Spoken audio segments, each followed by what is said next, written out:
All right, welcome back again.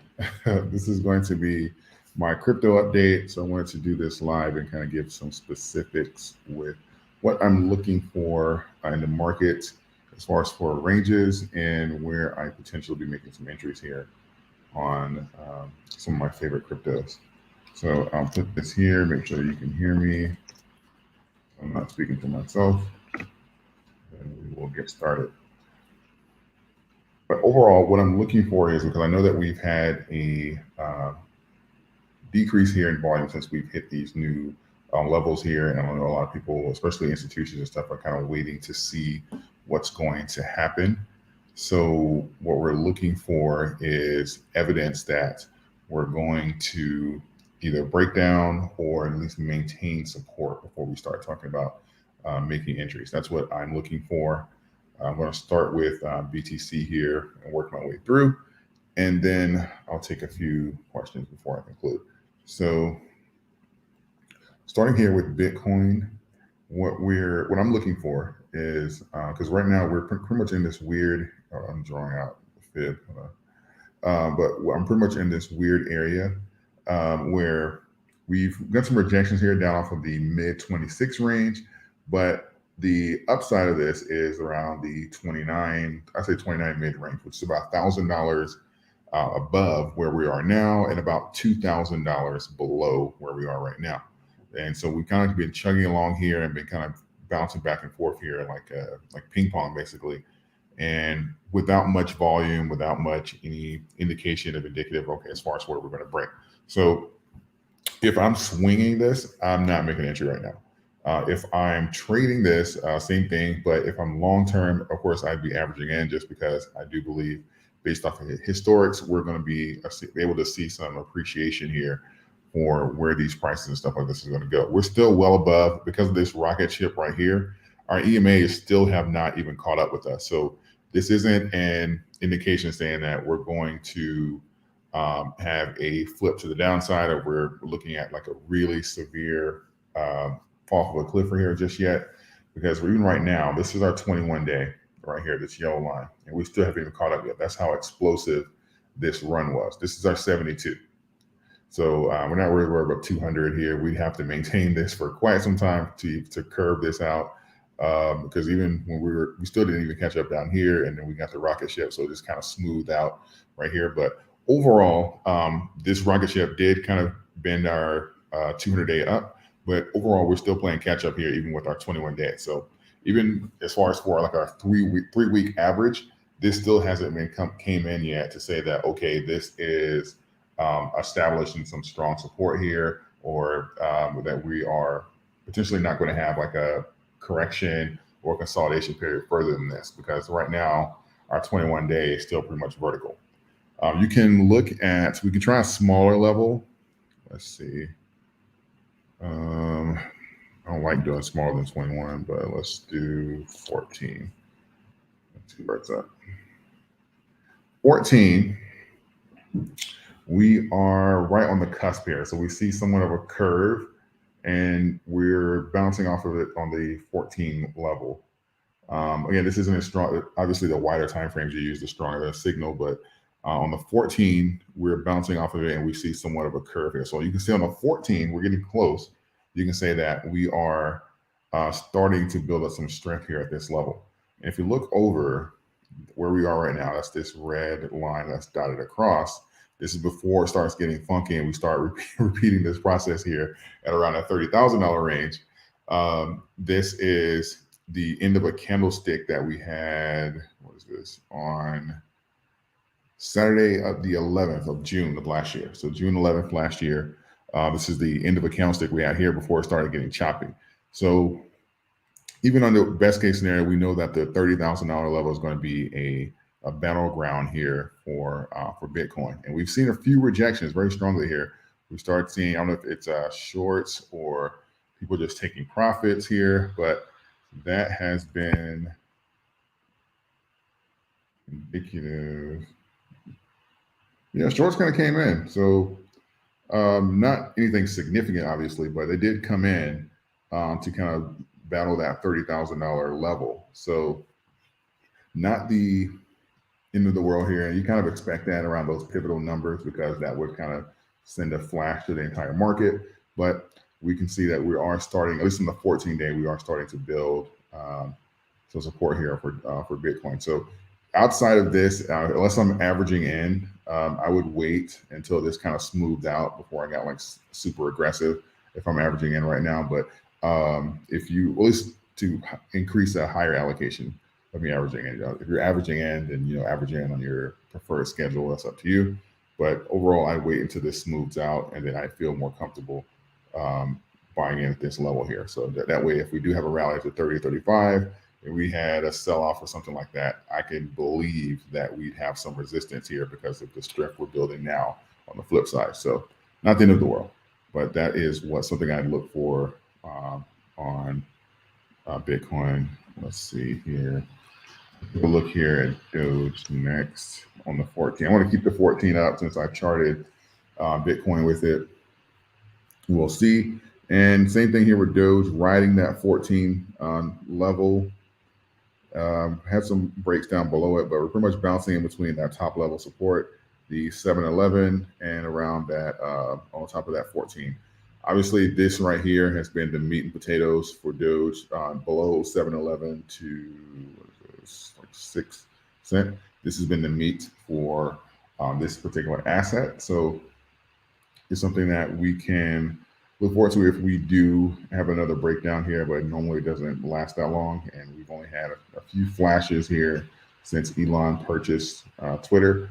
But right now, it looks like our zone is going to be between this 21-day and the 200-day. So you see how smooth this 21-day is. It's not like perfectly flat, but it's a lot flatter than the BTC curve. This here is when I say, okay, well, we've kind of like established a trend here of a zone. This here makes me a lot more easier if I'm going to increase the allocation or say, okay, I'm going to make an entry here at this level. I like to see something like kind of flat like this, not vertical where I'm having like the curve and it just kind of still indecisive here. This here makes me, will put my emotions at ease to make a stronger entry here just because this is a lot more flatter. So overall, same thing. Let's take a look here at shorts to see if anything funky is going on because we know the Doge that can change the game here. Yeah, shorts kind of flatlined, so nothing significant. They'll come back in anytime we start threatening like 10%, 10 cents. We'll start seeing some numbers like this, but overall, nothing scary. Nothing of them coming in. So right now, we're just having low volume across the board, and nothing is. I'm not gonna say nothing, but I'll say right now, at least it's not short playing any games trying to suppress price. So we're just having low volume across the board here. And if you didn't watch my video previously, I was talking about some of the macros and things that, as far as why I believe that can be the case. So Ethereum, yeah, same thing. So pretty much we're riding the 21-day. This here is a lot smoother as well, even on Ethereum. It's still a little bit. I don't say aggressive, but it's still smoother than what we're seeing as far as on Bitcoin. But this is where you say, okay, well, we're establishing some support here and potentially creating a liquidity zone. So this is an area where I'll start making an entry if I believe that we're going to, if I believe the macros are aligning for us to continue an upward trajectory, or you can just simply wait and say, okay, I want a consolidation and kind of see where it goes. So you can kind of have one on both sides of this. Bitcoin obviously has one between, I gave you the zones, I think it's 26 and like 29. So like 1,000 on the upside, 2,000 on the down. With Ethereum, I think it's, what is this? Around 2,032 and 1,706. So it's like $100 below and $200 up if you wanted to play that zone as far as for entry. It's certainly a lot tighter than Bitcoin. And I don't think that's a bad zone to play. Let's see. Take a look here at Cardano. Our new candle is starting out red. Doesn't mean it's going to crash. Again, these are daily candles, so I'm not looking at a smaller time frame on the chart here. So these are daily candles. Again, for Cardano, it's certainly relatively tight because you can say that you can see a correction here around 38 cents, which is literally like a penny. below where we are right now. And this is what I mean by when you see these trends get broken or you see these rallies in the day and it's like, oh, it's the bull market.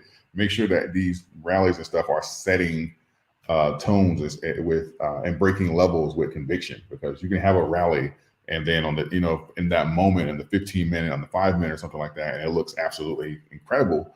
And by the end of the day, of course, you've closed out. So make sure that you're breaking these trends with conviction and stuff like that. So I appreciate your hard work with the group. Thank you. I appreciate you. But so yeah, so just make sure that you're breaking these levels with conviction and stuff like that. So it's not so you don't get caught up in there, especially depending on how you're trying to play it. So I'd say you have about 3 cents to the top and about a penny below. So this is tighter than even Ethereum as far as if you're trying to play it. But overall, this is, if you're not looking at past trends, at least that far past, you can see that this is, and I could clean this up and show you, but pretty sure it's obvious. You can see that this is actually a bullish trajectory. What we do now with this 40-cent level, 41-cent level, is going to determine the continuation of this trend. But this is a relatively bullish pattern here. So that's something that we're going to have to see. And I guess you can tie that in with Bitcoin to see if we're going to have that sideways movement, because just because it's bullish doesn't mean that we can't have that a break here, even a rejection at the 41, come down to like a 38, 39, and then have a sideways trajectory here until we get some more liquidity in the market. So, but overall, this is still what I would consider not a bad entry. If Bitcoin's a little bit more aggressive, so if you're looking to get in there, I would say you could be a little bit more patient. Ethereum looks good, Doge looks good, Cardano looks good, and I'd say I'd probably give, if you're trying to swing or trade Bitcoin, I'd probably say give it like another few days or so to kind of get some evidence. But overall, I believe that if you're long, all these assets are they're at great prices right now. But I just don't believe in chasing green candles and letting the news tell me that we're in a bull market and that we're at the bottom, because if they were trading like that, they wouldn't be doing news. So let's see. I'm going to go over here, take a few questions here. Maybe we can hear you. Appreciate it. I'm going to be a Dogecoin sugar daddy when it hits $10. Happy Friday. Happy Friday. Appreciate you. Hello, Axel. Hit the like. Thank you, ZT. Definitely always say thanks, but thank you again. David, you're the best. I love your transparency. I appreciate you. Can Doge hit 25 this year, David? I'm assuming you mean 25 cent. It really just depends, because one of the things I'm looking for in the macros here, as far as for the tone of the market overall, because I don't care about all these little Fed coming out with a report saying, oh, it's cooler than expected, and then we get this rally and SPY, S&P, and all that kind of NASDAQ, and everything takes off, and they're like, oh, the bottom's in, we're in a bull market. Like, I don't care about that. I care more so about longer term indicators, and that is pertaining to whether or not we're going to have a pivot and or a pause. And I need to access this market here because Powell has been jumping around this topic for the last 2 months, really. And it's really a very important indicator I was waiting on. But this upcoming month, we're obviously going to be at the projected last BP hike, which was the 5, which will put us at, this should be scheduled to be another 0.25, which will put us at 5.25. And whether or not we pivot or pause there will kind of give us a clear outlook of what the rest of the year will look like, at least even in the short term, because right now that's still all up in uncertainty. The market, however, has priced in cuts for the rest of the year. So if we see those cuts the rest of the year, this could very well line up with what the market has been trying to price in. And then, yeah, we can certainly see some much higher appreciation. We'll see Bitcoin over 30,000. We'll see Doge rising probably, well, I think what's our next battle zone? I want to say like 16 cent, 12 to 16 cent, 16, 17 for our next battle zone. We can certainly see Doge retesting like those areas and stuff like that. And we'll see that appreciation, but I just don't have the answer for that right now because I'm still waiting. I don't know what Powell and the Fed is going to do, whether or not they're going to walk that back or not. we're going to have to see this upcoming month. But I will certainly be watching. And as soon as I have an inkling of an idea of what's going to happen, I will certainly post that, and you guys will have my thoughts on that topic for sure. Let's see. Any more questions or comments? I'll take a couple more before I conclude here. Let's see. Do you see Doge becoming big in the future? Yeah, my whole catalyst for Doge, and I made a video specifically talking about why I invested in Doge and Elon correlation and all that kind of good stuff. I believe that if we see Elon use Dogecoin and we have that integration in and we see the following behind it, it'll certainly be one of the coins that'll be used for purchases and stuff like that, especially like online. I do believe that the Fed is going to heavily push their Fed coin, Fed dollar, whatever, crypto dollar, whatever you want to call it, around summer. Like I say, late summer, like June, July. I believe that is kind of going to be like the prototype for what's going to be happening. But I do believe that they're going to eventually try and recruit businesses and stuff like that to use their digital currency. I believe that is something that's coming. But I think that there will be a space for Doge to compete in that. And I think that as long as that when the opportunities present themselves and the community shows strength, that there is a following willing to do exchanges in said coin, I believe it will certainly have a future and a roadmap for utility. Where can I find this info from the Fed reports pertaining to inflation and monetary stuff? There's a website. Typically, you just can Google like Fed reports or FOMC meeting and stuff like that, and it'll come up. I don't remember the website offhand, but if you Google FOMC meeting, Fed report, and stuff like that, typically you'll get access to like the notes and stuff. But it'll be on like a government site. It'll be like .gov and stuff. You actually want to read the report directly from the government's website, or you can read like some excerpts from like Wall Street Journal, CNBC, and stuff like that. You'll see some reports, or at least a shortened version of what was covered. When are you expecting Doge to break its current all-time high? 2024, 2025, more likely. That kind of ties into what I was talking about earlier, as far as for what we're looking at in the next few quarters and what's going to happen as far as for the macros, because we have some really big things that is bubbling even on the international level that can certainly affect a lot of different things. So I'm waiting to kind of see how that unfolds, because that certainly will affect us and a lot of the liquidity and stuff that we have running around. So it's, as of right now, if we do see like a pivot and stuff like that, it's possible we can see that in 2024. But we would have to have certainly some stagnation and probably even another spike in inflation for it to take until 2025. Historically speaking, we should see the beginning of the bull run, or the beginning of the reset and stuff like that, later this year, probably around like November, December, and 2024, it'll be obvious. But sometimes you can overshoot or undershoot these historic averages. So it's still kind of up in the air, but historically speaking, we should see it in 2024. Burger King accepts Bitcoin in Paris. Yeah, I heard something along those lines. I haven't looked into it too much, but I heard something along those lines. And it'll, as long as there's a community and stuff like that, these companies, they won't mind participating and having, that as far as we're attracting an entire community to buy their projects and their services. So it's something to be expected, especially as especially as crypto expands and grows throughout the world and stuff like that. We'll see more of this type of activity. Okay, so appreciate it as always. Thank you. No problem. Okay, so that being said, like the video, share it.